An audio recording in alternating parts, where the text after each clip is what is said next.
Good morning बच्चों। 11वीं कक्षा की होम साइंस ऑनलाइन क्लास में आप सबका स्वागत है। बच्चों, अभी हम लोग यूनिट 2 का चैप्टर 3 शारीरिक विकास यानी फिजिकल डेवलपमेंट पढ़ रहे हैं। पिछली कक्षा में हमने किशोरावस्था की विशेषताओं के बारे में पढ़ा था। आज हम लोग किशोरावस्था में होने वाले शारीरिक परिवर्तन के बारे में पढ़ेंगे। बच्चों, जब एक बालक अथवा बालिका बाल्यावस्था से किशोरावस्था में प्रवेश करता है तो उसके शरीर में तीव्र गति से वृद्धि और विकास होता है। इस वृद्धि और विकास के कारण उसके बाह्य तथा आंतरिक अंगों में परिवर्तन होते हैं। आज हम उन्हीं शारीरिक परिवर्तनों के बारे में पढ़ेंगे। इसमें सबसे पहला है वृद्धि स्फुरन। बच्चों, वृद्धि स्फुरन के बारे में हम पहले भी पढ़ चुके हैं। वृद्धि स्फुरन दो शब्दों के मेल से बना है। वृद्धि मतलब बढ़ना और स्फुरन मतलब खिलना। बच्चों, आपने फूल को देखा होगा। फूल पहले कली होता है और कली से अचानक फूल खिल जाता है। वृद्धि और विकास में वृद्धि स्फुरन का भी वही तात्पर्य होता है। जब एक बालक अथवा बालिका किशोरावस्था में प्रवेश करते हैं तो उनके शरीर में अचानक से वृद्धि और विकास होता है। इसी को वृद्धि स्फुरन कहते हैं। अधिकांश किशोरों में वृद्धि स्फुरन वय संधि से पहले या कभी कभी बाद में देखा जाता है। वय संधि मतलब दो उम्र का मिलन, यानी बाल्यावस्था का अंत और किशोरावस्था का आरंभ जहाँ होता है उसे वय संधि कहते हैं।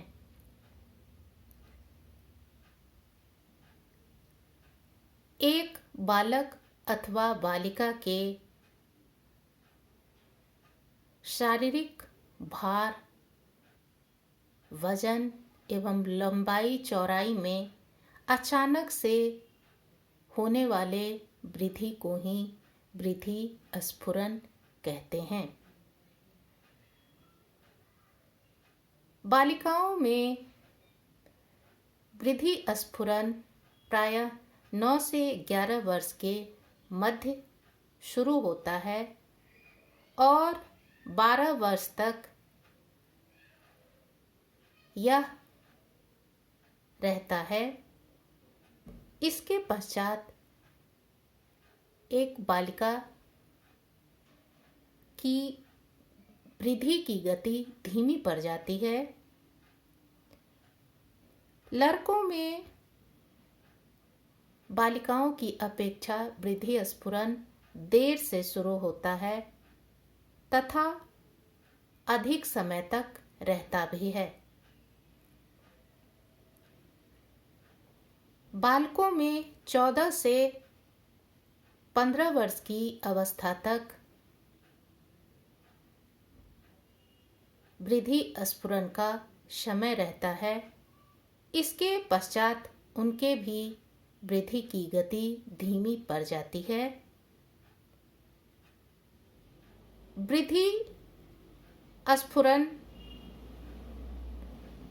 किसी भी बालक अथवा बालिका के वंशानुक्रम एवं अंतःस्रावी ग्रंथियों की सक्रियता पर निर्भर करता है। अर्थात कोई बालक अथवा बालिका में वृद्धि स्फुरन पहले होगा अथवा बाद में, यह उसके वंशानुक्रम यानी हेरिडिटी और उसके शरीर के अंदर मौजूद अंतःस्रावी ग्रंथियों की सक्रियता पर निर्भर करती है।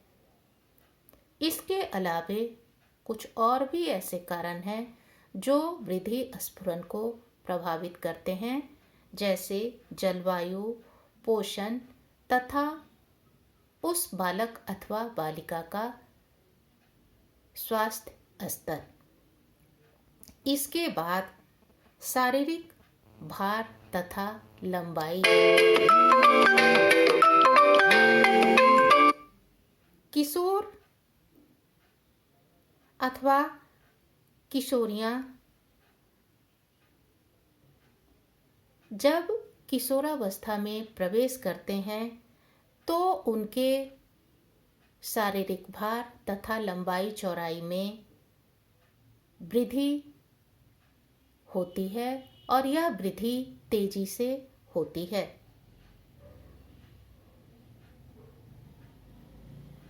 उनके शारीरिक भार में वृद्धि का मुख्य कारण उनके शरीर में वसा का जमाव अधिक होना माना जाता है।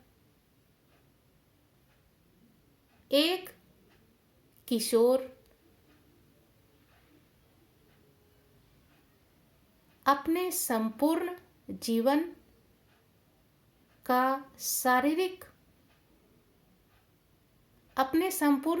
के शारीरिक भार का लगभग 50% किशोरावस्था में ही प्राप्त कर लेता है, जबकि वह अपने संपूर्ण जीवन का लंबाई का 25% भाग किशोरावस्था में प्राप्त करता है। अर्थात एक किशोर अपने जीवन में जितना अधिक वजन बढ़ा सकता है उसका 50% भाग किशोरावस्था में ही प्राप्त कर लेता है, जबकि वह अपने जीवन में जितनी लंबाई प्राप्त करता है उसका 25% भाग किशोरावस्था में प्राप्त कर लेता है। इसके विपरीत बालिकाएं धीरे धीरे लंबाई को प्राप्त करती हैं और लगभग 18 वर्ष की आयु में उनकी लंबाई पूर्ण हो जाती है। एक किशोर की अपेक्षा पहले लंबाई प्राप्त कर लेती हैं, अर्थात एक किशोर की तुलना में एक किशोरी की लंबाई पहले बढ़ जाती है।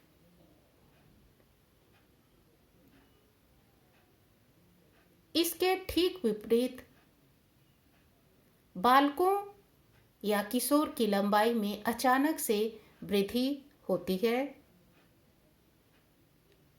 उनके शरीर में अचानक से बहुत तेज गति से परिवर्तन होने लगता है। बालकों अथवा किशोर की हड्डियों में मजबूती आ जाती है। उनकी हड्डियों तथा भुजाओं में, मांसपेशियों में मजबूती एवं सुदृढ़ता आ जाती है। उनकी बाहें तथा टांगों की लंबाई एवं सुदृढ़ता बढ़ जाती है एवं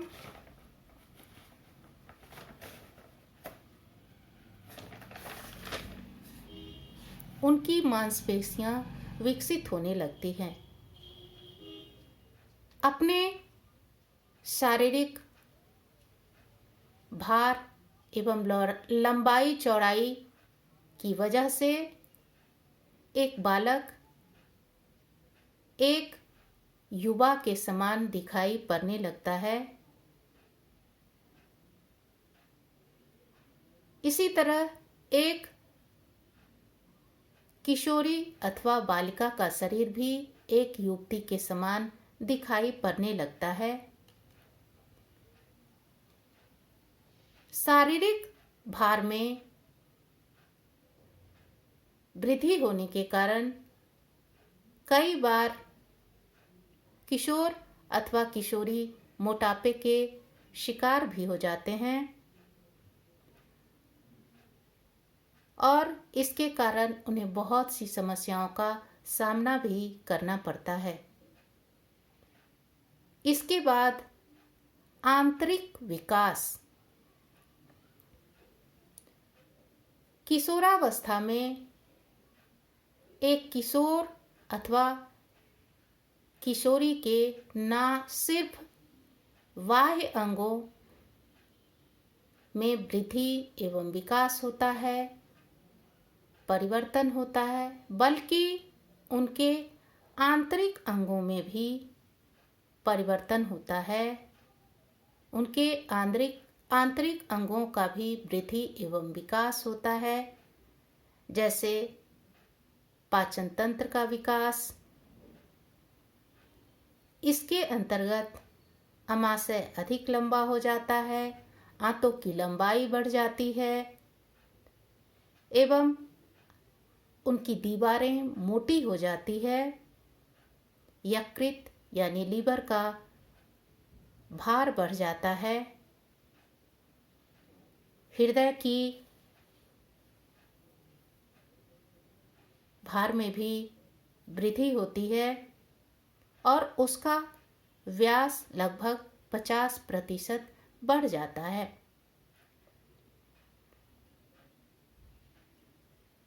इस अवस्था में उच्च रक्तचाप की दर भी बढ़ जाती है। किशोर अथवा किशोरी के फेफड़ों की क्षमता और क्रियाशीलता भी बढ़ जाती है। इतना ही नहीं, उनके अंदर उपस्थित नलिका विहीन ग्रंथियां सक्रिय हो जाती हैं और उससे स्राव होने लगता है। किशोर तथा किशोरी दोनों के शरीर में लैंगिक हार्मोन्स बनने लगते हैं। किशोर तथा किशोरी के कंकाल तंत्र का भी लगभग पूर्ण विकास हो जाता है। इसके बाद आता है लैंगिक विकास। बच्चों, किशोरावस्था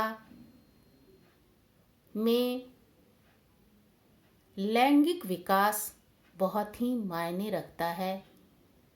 यह विकास एक किशोर तथा किशोरी को भविष्य के स्त्री तथा पुरुष बनने में सहायक होते हैं। किशोरों के यौन अंगों का भी विकास तेजी से होने लगता है और वह पूर्णता को प्राप्त करता है। उसके यौन अंग से हार्मोन्स का स्राव होना शुरू हो जाता है।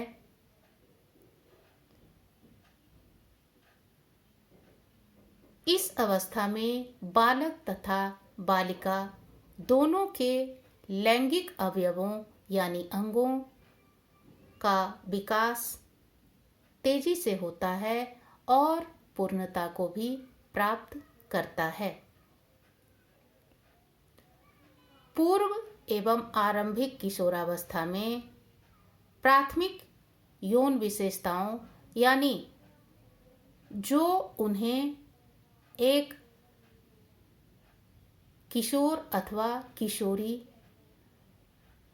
बनने का संकेत देते हैं, जैसे किशोरों में दाढ़ी मूंछ का आना, आवाज़ भारी होना, लंबाई चौड़ाई बढ़ जाना, बालिकाओं के वक्ष का विकास होना,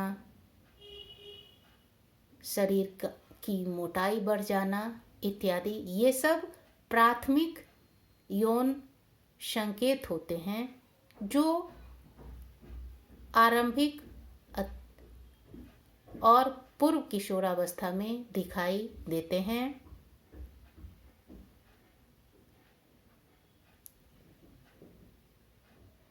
इस अवस्था में किशोर के प्रोस्टेट ग्रंथि एवं लिंग का आकार बढ़ जाता है। बालिकाओं के यौन अंगों में गर्भाशय के अंदर की सतह एवं योनि का विकास होता है तथा उसमें मासिक धर्म शुरू हो जाता है। यौन प्राथमिक यौन विशेषताओं के पश्चात द्वितीय यौन विशेषताओं का आरंभ हो जाता है। इस परिवर्तन के बाद एक किशोर अथवा किशोरी को उनकी जाति का अभिन्न अंग बना देते हैं, अर्थात द्वितीय यौन विशेषता के बाद एक बालक अथवा बालिका भिन्न जाति या वर्ग में विभाजित हो जाते हैं, अर्थात स्त्री और पुरुष। इतना ही नहीं,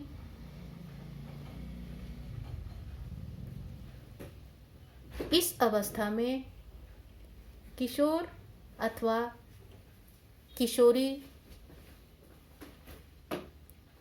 दोनों ही विपरीत लिंग के प्रति आकर्षित होने लगते हैं।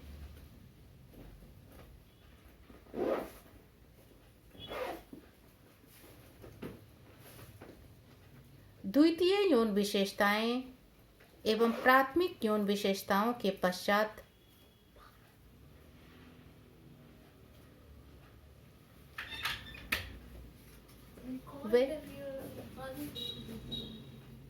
वे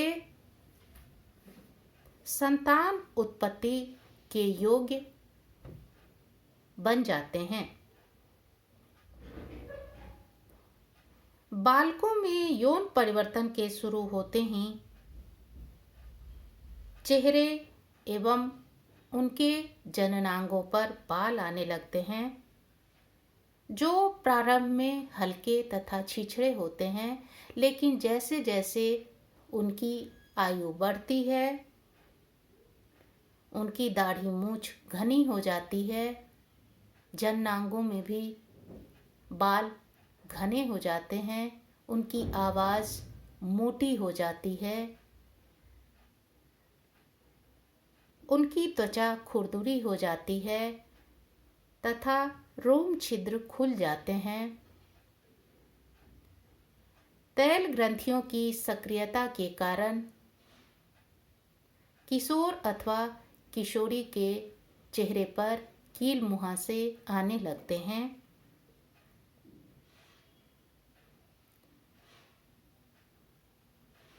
लड़कों के कंधे चौड़े तथा मांसपेशियां सुदृढ़ हो जाती हैं।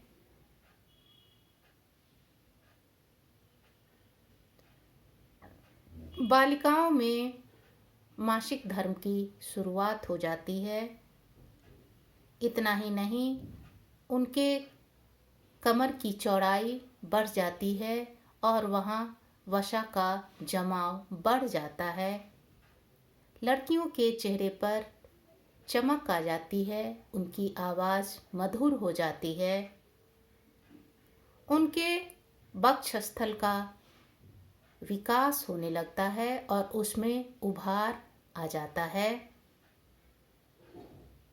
बालिकाओं के जननांगों पर भी बाल आने लगते हैं।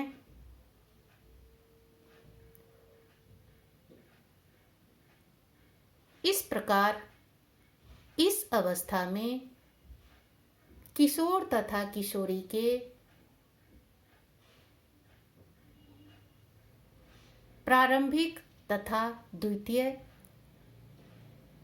यौन विशेषताओं का विकास होता है। उनके यौन अंगों का तीव्र विकास होता है और उसकी सक्रियता बढ़ जाती है। यौन अंगों की विशेषताओं और विकास की पूर्णता के कारण एक किशोर, एक पुरुष तथा एक किशोरी एक महिला के समान दिखाई देने लगते हैं और उन दोनों में वे सारे गुण आ जाते हैं जो भविष्य में उन्हें संतान उत्पत्ति करने में मदद करते हैं। इसके बाद है क्रियात्मक विकास।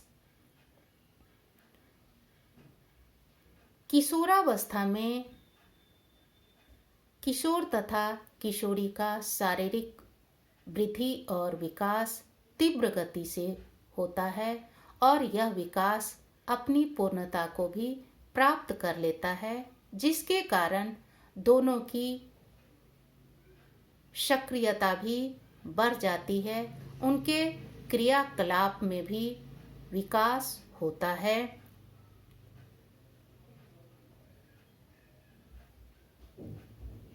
बालक, किशोर तथा किशोरी दोनों ही अपने क्षेत्र में क्रियाशील हो जाते हैं।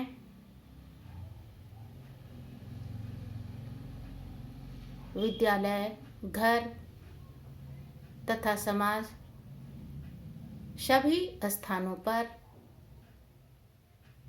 वे शारीरिक रूप से सक्रिय और क्रियाशील हो जाते हैं।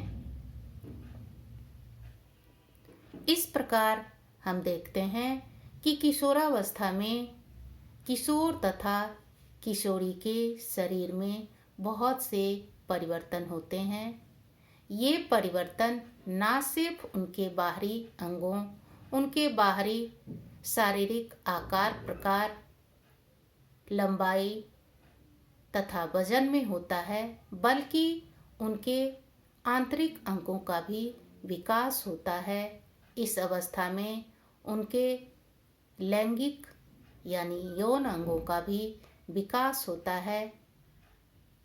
यौन अंगों के परिवर्तन तथा विकास के कारण उनके अंदर ये गुण आ जाते हैं कि वे भविष्य में एक स्त्री पुरुष बन सकें और संतान उत्पत्ति कर सकें। इतना ही नहीं,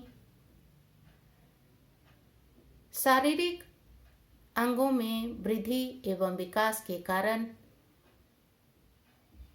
उनकी शारीरिक सुदृढ़ता, लंबाई चौड़ाई बढ़ जाती है, जिसके कारण वे शारीरिक रूप से अधिक सक्रिय हो जाते हैं। उनके क्रियात्मक क्षमता का विकास होता है। इसके बाद हम देखेंगे